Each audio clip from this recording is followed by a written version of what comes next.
Hello, my name is Jeff Rolka. I want to thank you for checking out my video. Vocal health is one of those things that, in some respects, seems kind of stereotypical. Like everyone knows to stay hydrated. We talk about it all the time. Stay hydrated, stay hydrated. Drink 2 liters of water or a little bit more if you're feeling dehydrated or it's hot.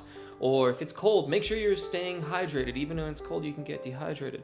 But there are other aspects of vocal health that aren't so obvious. And it's in this newly minted quick tip series that I'm going to talk about some of the less known ideas about vocal health. By way of getting started, I've got 2 key thoughts for you regarding maintaining your voice, taking care of your instrument. And I'm going to dive in. And as I do, I want to thank you if you've chosen to subscribe. And if you haven't yet, I hope you'll do so now. If you shop at Amazon.com, there is a link in the description of this video, and I would greatly appreciate it if you would consider using that link, because a small portion of the proceeds of your purchase, though everything else will be the same and your entire experience will be exactly identical as it ever was, but a small percentage of that will be donated to my channel, which will help me keep on making videos, keep on doing live events, and otherwise help me keep on helping people use their voices in sustainable, top-notch ways. Now, the cell phone. These things are awesome. I mean, it can tell you how to cook your dinner. It can tell you where you are and where you're going and how to get there. It's fantastic. It's also incredibly easy to strain your voice when you're talking on it. If you are talking with your cell phone, in whatever capacity that you're using it, you've got to be conscious of how hard you are using your voice. The tendency will be to increase volume because there's no feedback mechanism. For those of us old enough to remember analog phones, when you spoke into the receiver, you could hear yourself a little bit in the earpiece that fit next to your ear. These phones don't do that. It avoids feedback. So the tendency is to raise your voice. It's like when you're standing on stage and the monitor mix isn't very good, you tend to sing harder and harder into the microphone to try to hear yourself. And the same thing is true here. Be conscious of how you're using your voice.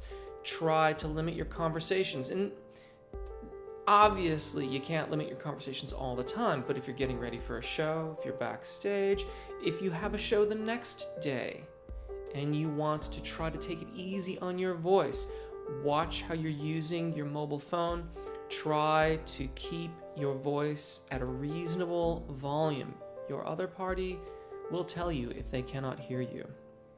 Now, on my keychain, it's a very modest keychain, you'll notice this little black thingy. I have earplugs in there. I wear earplugs very, very frequently in my everyday life. And that is in part to protect my hearing, but it is also to help me control the volume that I use my voice at if I am in a loud environment. If you go to bars or clubs or other places where there are lots and lots of people, the tendency will be to raise and raise and raise your voice. And you will do that almost certainly without properly engaging your musculature. And FYI, that's a bigger part of the problem in both of these examples, is that we're not really supporting our voice and we're increasing the volume, and so we're doing it all here with the musculature at the larynx. So I wear earplugs in loud environments like bars, clubs, music shows, things like that, so that I can very carefully monitor how I am using my voice. I get a lot of bone conductivity feedback internally because it's plugging up my ear, and I can be very, very conscious of whether or not I am speaking very, very loudly. I get very, very close to people when I'm talking to them in a club. That helps me keep my voice at a very reasonable volume. So I hope this helps. Please, if you have questions or comments, drop them in the comment section or find me on Twitter at JTRolka, which is becoming more and more fun because people are using it and it's really cool. I do hope this helps. Take really good care of your voices, enjoy singing, and hopefully we'll see you again.